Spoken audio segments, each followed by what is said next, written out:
I, Emperor Karalan, stood on the command bridge of his flagship, the Unbreakable, and gazed down at the planet below. The Earth rotated slowly, like a predator in an ambush, but all Karalan could see was the prey. "There it is," he said, reveling in the view. "A primitive, filthy ball inhabited by equally primitive creatures. And yet, Your Majesty, they survived on a planet like this," said Moran, his senior tactician. "Survival does not equal greatness. These people have no discipline, no real authority. They are chaotic. They even fight among themselves. If it weren't for their dirty tricks, they would have been dead long ago." Moran just nodded. It was pointless to argue with the Emperor, especially today, on the day of their glorious victory. The Karlan fleet had just destroyed all of Earth's key satellites, leaving the planet without communication and power, and the cities paralyzed in darkness. "They're not even answering," the Emperor snarled. "Pathetic barbarians." "Perhaps they've realized their defeat," Moran suggested. Karilan turned to the communication station. "Prepare a message to the population. I want them to hear me in every city." The signal flowed over the Earth. Hundreds of millions of people who had been sitting in the darkness suddenly heard a voice, cold and commanding. "Humanity," Karalan began, "you stand on the threshold of a new future. Your pathetic attempts at resistance are over. My fleet dominates your planet. You have only one choice: submit to the Empire, or your world will be destroyed." Karilan paused for dramatic effect, expecting panic, pleas for mercy. But there was nothing. "They're stubborn," he muttered. "Land the troops. I want to see these monkeys beg for mercy." The first landing party entered the abandoned city. Karalan's assault soldiers marched down the wide avenues, confident of their victory. The city was dark, with only a few broken lanterns glowing dimly here and there. "It's too quiet," whispered one of the soldiers. "Stop it," replied his commander.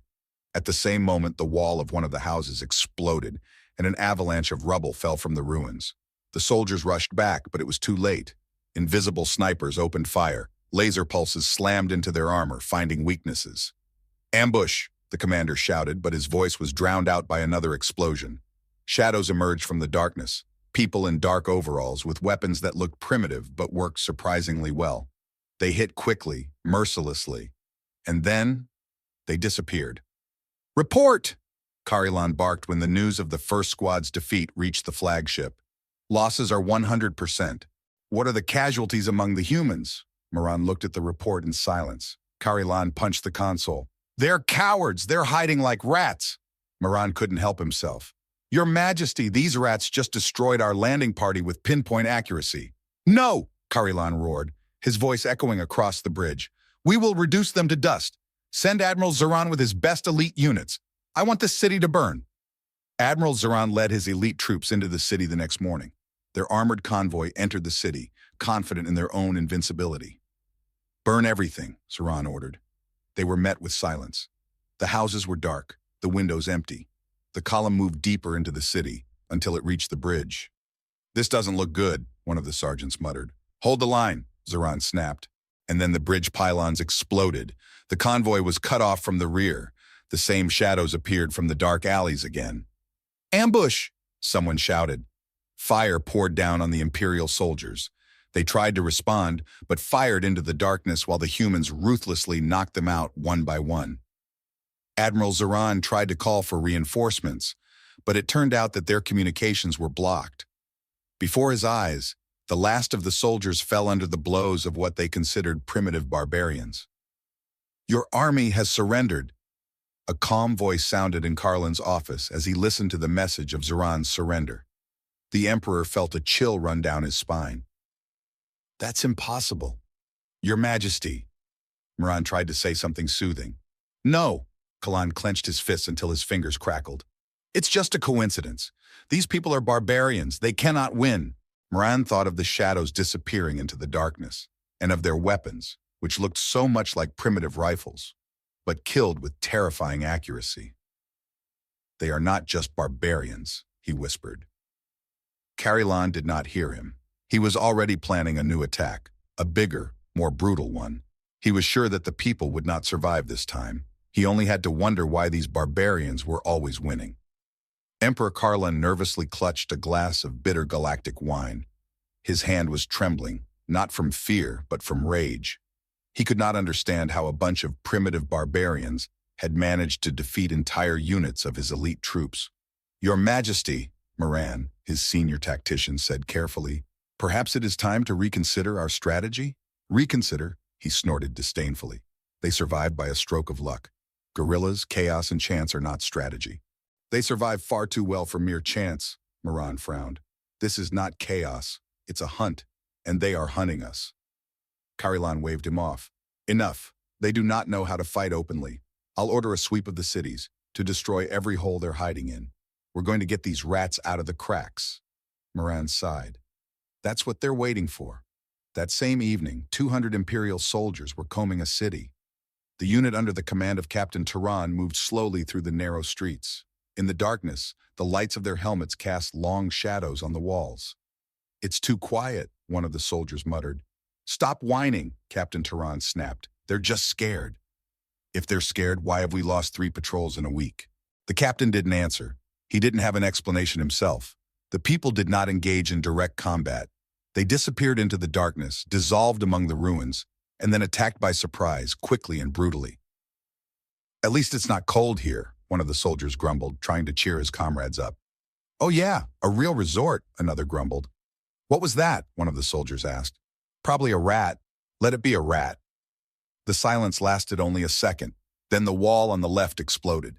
Debris and stones flew in all directions. The unit scattered, and the soldiers tried to take defensive positions. "Ambush! Fire!" roared Captain Turan. But the enemy had already disappeared into the darkness. The men fired accurately and swiftly, each shot finding its target. The Imperial armor, which had been considered unbreakable, suddenly showed weaknesses. Soldiers fell one by one. "Captain, we're trapped!" the sergeant shouted. "Retreat to the ruins," Turan ordered. They began to retreat, making their way through the narrow passages between the collapsed buildings. Traps awaited at every step, tripwires, booby traps, and sometimes just ropes that made the bulky Imperial armor suits lose their balance. By morning, a little more than 36 of the 200 soldiers remained. "Your Majesty," Moran stood, looking at the Emperor grimly. "We have lost another unit." Carillan gripped the arm of his chair so hard that his knuckles turned white. "How?" he roared. "They have nothing. No fleet, no heavy equipment, no coordination." "They have something better." Moran looked grimly at the screen showing the locations of the latest ambushes. "They have patience, and they are fighting for their home." Carillan just breathed heavily, trying to control his rage. "So, they're playing guerrilla?" he finally wheezed out. "Give them a war. Burn down whole neighborhoods. Let them know what happens to those who oppose the Empire." "Your Majesty," Moran wanted to object, but Carillan had already clenched his fist. 2 days later, the fire engulfed part of one of the cities. Imperial troopers were setting buildings on fire, trying to drag people out of their hiding places. "Come on, come out!" one of the soldiers mockingly shouted. "We just want to talk." And at the same moment, a metal pipe flew out of the dark basement. An improvised missile, made from a water supply system and chemicals. It crashed into a combat vehicle, which instantly exploded. "Ambush!" the officer yelled. People appeared from everywhere, like shadows waiting in the darkness. Their faces were cold and their movements were quick and precise. They did not shout battle cries, did not show emotion. They simply killed.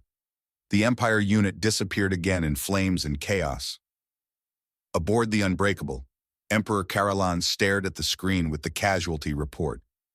His fleet had defeated dozens of advanced civilizations, but these primitive barbarians had forced his troops to flee.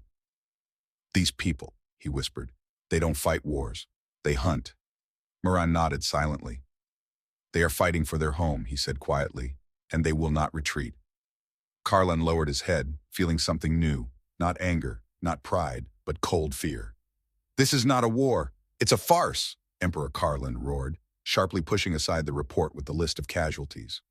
"Your Majesty," Moran began, choosing his words carefully. "No!" Carillan slammed his fist down on the table. "They must be destroyed once and for all. We will not play these games anymore." "And what do you propose?" asked Moran. The Emperor leaned forward, his eyes narrowed, his voice cold. "We will send Admiral Zoran with his best troops, and this time, no half measures." Admiral Zoran stood in the center of the tactical room, looking over the holographic map of the city. He was a seasoned veteran, and he had no patience for guerrilla games. "This time we won't be combing the neighborhoods one by one," Zoran said hoarsely to the officers. "The units will act as a wedge, moving simultaneously in 6 directions. We won't give them a chance to escape. And what if they don't? Asked Captain Duroc. Zoran smiled ominously. Then they will die. The next day, heavy armored vehicles entered the city. Columns of troops moved forward with cold precision, methodically searching every street and alley. Zoran walked in the center of the column, the armor on his shoulders gleaming in the evening sun. No resistance, the lieutenant next to him muttered. They're afraid, Zoran said dismissively, and rightly so. Or waiting, Captain Duroc added quietly. Somewhere in the alleys, a radio clicked. Greetings, gentlemen, a voice said over the general channel. We noticed that you decided to come visit. I hope you'll enjoy the route. Who is this? Zoran roared. Your guide, he sounded mocking, and the one who will lead you through hell. An explosion thundered in the distance. Zoran's troops had been driven into a perfect trap. The people had not just mined the streets. They had changed entire neighborhoods, turning them into a deadly maze. Bridge End 2 has been blown up, the cameraman shouted. Column 3 was hit from the roof. The shield squad is gone. Zoran clenched his fists. They want to play cat and mouse? All right, he turned on the command channel. All units, ignore casualties. Push through their positions and clear everything in sight. Brilliant, muttered Captain Duroc. Just burn the whole map if we can't find a way out? You have a better plan? Snapped Zoran. Actually, I do, replied Duroc, nodding at the radar. We're trapped right where they want us. Zoran glanced at the map. The humans were slowly pulling his troops into the center of the city, a place where they were perfectly trapped. Zoran tried to find the words. It's a hunting strategy. Aha, Duroc nodded. And we are the prey. Night fell on the city, and that's when the humans really hit. Guerrilla groups appeared out of nowhere. They didn't just shoot, they used everything. Drones with old grenades, ordinary rocks, even metal rods that punched through ventilation shafts, swamping the units from the inside. Fire on the positions, roared Zoran, fighting off 2 shadows that disappeared around the corner. Your armor's not on fire? Duroc snarled, trying to lighten the mood with a joke. If I make it to morning, consider the promotion yours, Zoran snapped. And if you don't, Duroc dodged a piece of wall that fell under another explosion. Morning brought silence and defeat. The surviving Imperial troops sat in a dilapidated building, forced to surrender. The same voice came back on the communication channel. I hope you enjoyed the tour. Our tourist service is open around the clock. You barbarians, Zoran wheezed. Perhaps, the voice grew colder, but this is our city, and here we hunt you. On the flagship, Emperor Karlan listened to the recording in silence, his face stony. They are not retreating, Moran said. They are forcing us to retreat. They are preparing to attack. Karlan sat in his throne room, immersed in silence. For the first time in his life, this silence was disturbing. News of Admiral Zoran's catastrophic defeat had arrived only hours ago. His best troops were defeated. His elite troops have been wiped out or captured. How did they do it? Karlan whispered to himself. They adapt, Moran replied quietly, standing next to him. They don't follow rules. They change them as they go. It can't be. Karlan's voice dropped to a bitter whisper. It can, Moran said, and we should prepare for the worst. Back on Earth, Commander Jason Hunt sat in his underground headquarters and stared at the map. His military forces were small, his equipment was outdated, and he was running out of ammunition. But despite this, they were winning. Look here. Jason touched a marker on the map where an enemy group was trying to break through a broken avenue. They're making the same mistake again. They don't learn, do they? Captain Rachel Pierce twirled the pen in her fingers and smiled. Enemies with more brains would be more fun to deceive. They just believe that their superior technology makes up for everything else. Jason shrugged. They think that armor replaces tactics. Then we need to remind them that the only thing on this planet that's more dangerous than their armor is mosquitoes. Rachel smiled, though her eyes were serious. As planned, Jason continued, we're going to mine this neighborhood. Their armored vehicles will get stuck in the rubble. And then we'll disappear into the darkness again, Rachel smiled, as usual. A few hours later, a massive column of Imperial armored vehicles rolled slowly through the narrow streets.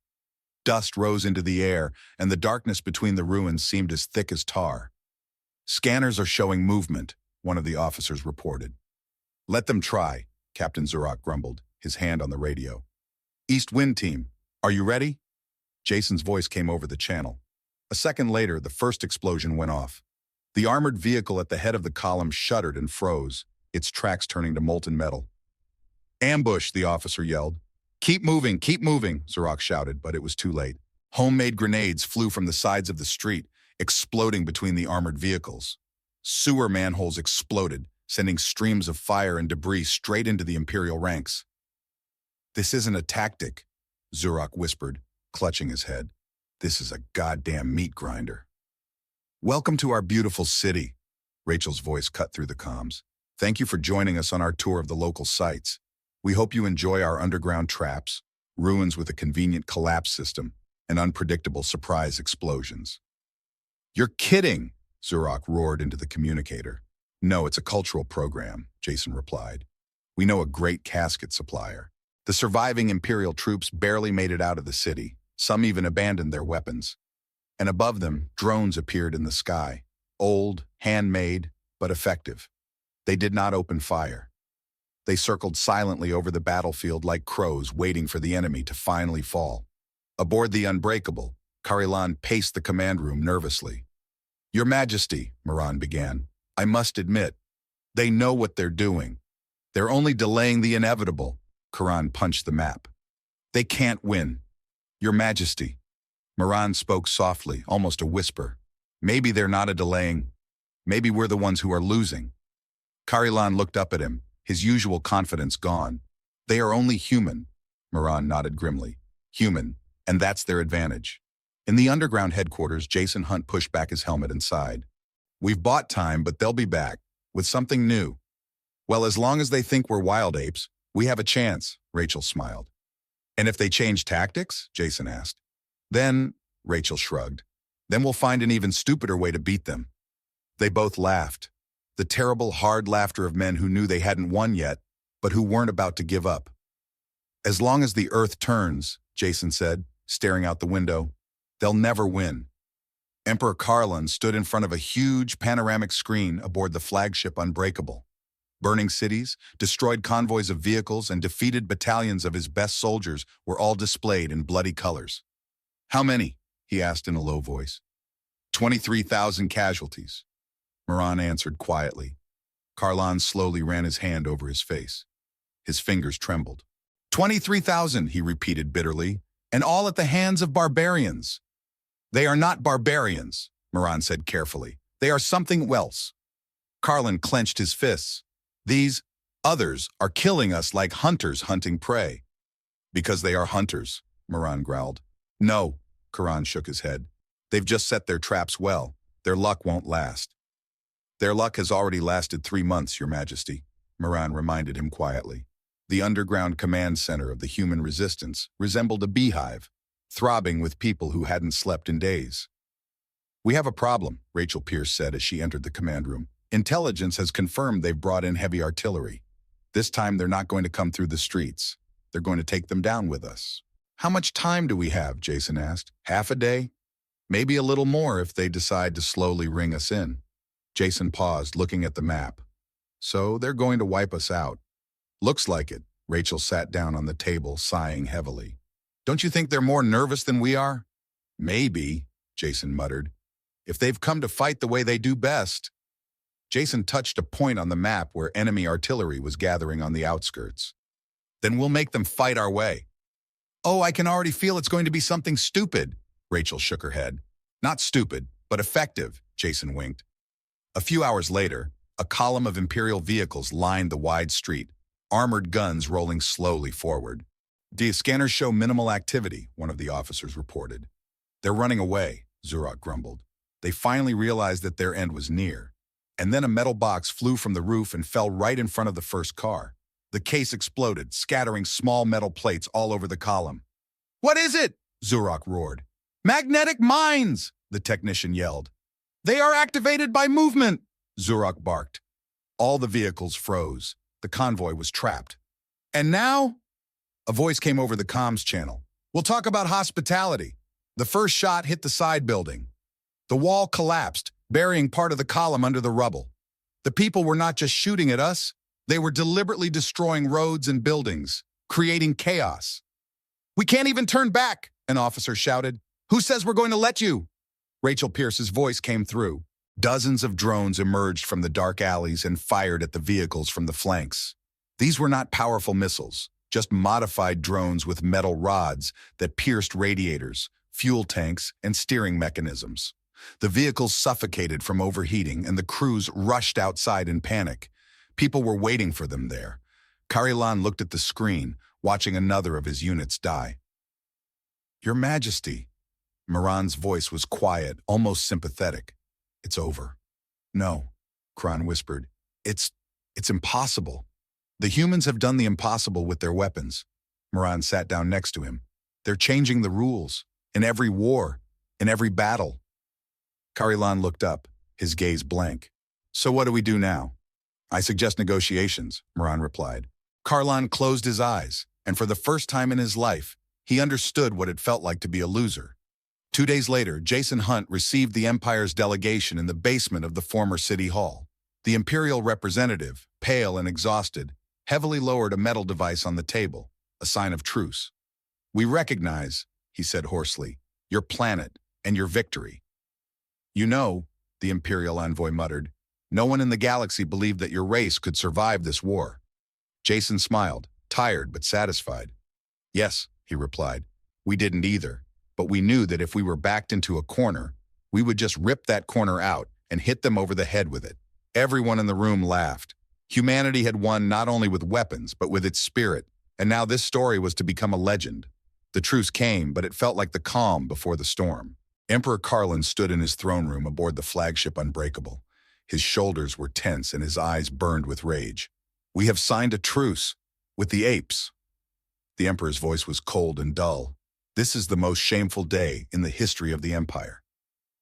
Your Majesty, Moran began. Silence, Karlan snapped. They did not defeat us in battle. It was a mistake, a temporary setback, a trap. We can still regain control. To break the truce is to admit defeat, Moran said carefully. The Empire will begin to doubt you. Karilan turned slowly to his advisor. Do I look like someone who allows his subjects to question his authority? Moran held the Emperor's gaze and then looked down. No, Your Majesty. Very well, Karilan nodded in satisfaction. Prepare Admiral Vorkat. Tell him he is to ensure stability on the borders of the human colonies. You want him to provoke them? Provoke them? Karilan smiled. I want him to protect them. Are you kidding me? Rachel Pierce's voice came through the crackle of the comms. Unfortunately, no, Jason Hunt replied, running his finger over the sector map. Officially, they're controlling trade. Controlling is a delicate word, Rachel grumbled. They're stopping our freighters, interrogating our captains, and they've got battle cruisers in orbit over some of the planets. It's not an attack yet, Jason sighed. Well, I personally don't mind. Rachel's voice warmed. Say the word and I'll set off a fireworks display that will make them not want to come back here until the next century. Jason smiled, but his smile quickly faded. We can't do that, he said. If we strike first, the entire galaxy will recognize us as the aggressors. We need something else, something more subtle. Rachel thought about it. We could hint to them that they've stepped on a rake. Jason leaned closer. 2 days later, Commander Grekna, an officer of the Imperial forces patrolling the border colony, received an emergency message. What the? He muttered, as a map of the asteroid field appeared on the screen. Asteroids on a dangerous trajectory. Immediate evacuation of the orbital station is required. Bullshit, Grekna roared. Their station is trying to hide illegal resources. Commander! The technician looked nervously at the screen. The data matches. A huge mass is indeed moving directly towards us. Grekna froze. Get the ships out, now! The Imperial frigates broke out of orbit only a second before hundreds of asteroid fragments ripped through space, destroying several cargo platforms. Damn, exclaimed Grekna. At least we escaped with our lives, grunted one of the officers. Welcome to our pleasant system, Rachel Pierce's voice came over the open frequency. Our space control service is always happy to help. A word of advice for the future, don't park where we tell you not to. They can't prove we caused the debris to move, Jason said, listening to the recording of the conversation. And now the Empire can't claim their blockade was justified, Rachel added. They don't know how to play our game, Jason replied with a smile. Aboard the Unbreakable, Karilan gritted his teeth as he listened to Commander Grekny's report. Your Majesty, Moran stood beside him again. Perhaps it is time for us to end this war. Are you suggesting we surrender? I'm suggesting we learn from them, Moran replied quietly. They won with cunning, patience, and adaptability. They turned their weaknesses into weapons. Karilan was silent. For the first time, his eyes showed no fury. And what do you propose? Moran smiled. We should talk, but this time, as equals. They are only barbarians. Barbarians who have just smashed your flotilla with a piece of rock, Moran reminded him. The Emperor sank heavily into his throne and stared at the starry sky beyond the porthole. All right, he finally said. Let's talk. A few days later, in a conference room on a neutral station, Jason and Karilan stood opposite each other. You don't seem to be the type to be intimidated, Karilan said with a tight smile. And you don't seem to be the type to learn from your mistakes, Jason replied. Perhaps we both misunderstood, the Emperor admitted. Perhaps, Jason agreed. But I know one thing. If you decide to return with war, we have more surprises in store. Karilan did not answer, but this time there was neither anger nor contempt in his eyes, only fear and respect. Emperor Karlan sat in his throne room, as empty as his mood. This place had once been the center of his empire's greatness. Now it was dominated by a silence that pressed on him more than any shout. He remembered the last few months, the defeats, the tricks of the humans, that sneering woman on the air who had wished them a pleasant journey on asteroid debris. His empire, invincible in open combat, had been defeated by what he had once considered savages. How did they do it? Karlan muttered to himself. They must be very resourceful indeed, Your Majesty, Moran said as he entered the room. They stole our codes, deceived our intelligence, and then nearly blew my fleet apart with the debris of old satellites. Moran barely contained his smile. Karilan glared at him in a way that would have made any other officer crawl under the table. But Moran had been with him from the beginning, and he was entitled to that kind of freedom. I don't know whether to hate them or hire them for our general staff. I think they'd rather hire us, Moran grumbled. I think someone in their command is already selling T-shirts that say, I survived the Ishmaelite encounter. I survived my encounter with the Empire, and all I got was this stupid T-shirt. That's a fabrication, he said. No, sir. Moran handed him a tablet with a picture of a soldier wearing such a T-shirt. And they're also selling mugs with your face and signature on them. Coffee stronger than the Emperor. Karilan trembled for a moment, and then burst out laughing, loudly, sincerely, to the point of tears. Oh, these crazy people, he finally said, wiping his eyes. Good. It's better than being dead. Moran smiled. Your Majesty, the people are waiting for your address. Karlan stood up, straightened his shoulders, and walked to the throne platform. A holographic image of Karilan appeared over every city in the Empire. The streets stood still. People waited for their ruler to speak, many fearing that he would now declare a new war. But Karilan spoke calmly. His voice was firm, but without the usual anger. Our ancestors left us a legacy. They left us an empire. They left us rules. He paused. And then the humans came and left us with a choice: change or disappear. We fought them because we thought they were weak. We laughed at their primitive ships and old technology. We thought that cunning was a sign of cowardice. But people showed us that cunning is an art. Sometimes it's not the stronger who wins, but the one who thinks bigger. Karilan's voice became firmer. I am not asking you to forget our dead. I am not saying that we should be afraid of people. I am saying that we should respect them. Because if we don't learn to change, they will teach us how to change, just like they taught us during this war. Jason Hunt stood on the roof of a city, listening to the translation of Carrion's address. Rachel Pierce sat next to him, sipping coffee from her new mug. It had a large photo of Carrion and a caption, "Better than this morning's shelling." I thought he'd be screaming for revenge, Jason said. But apparently he's had a bit of a rethink. Rachel sipped her coffee. Now the real question is, Jason leaned forward. How long will they try to copy our tactics? Rachel snorted. I don't know what they'll come up with, but if they decide to fight our way, I feel for their generals. Why? Because we don't plan on revealing all our tricks, do we? Jason winked. Oh, of course. We haven't shown them how we barbecue with napalm yet. Yeah, and don't forget the secret weapon. Sergeant O'Malley's mother-in-law. Rachel laughed. If they hear her lecture on the right sauce for steaks, their fleet will surrender automatically. That will be our last weapon. Jason nodded seriously. They both laughed, the laughter of people who not only survived the war, but won it thanks to their cunning, endurance, and ability to laugh even in the worst of times. Humanity did not just survive the war, it changed its rules. And this time, the galaxy finally realized that people will always find a way to surprise.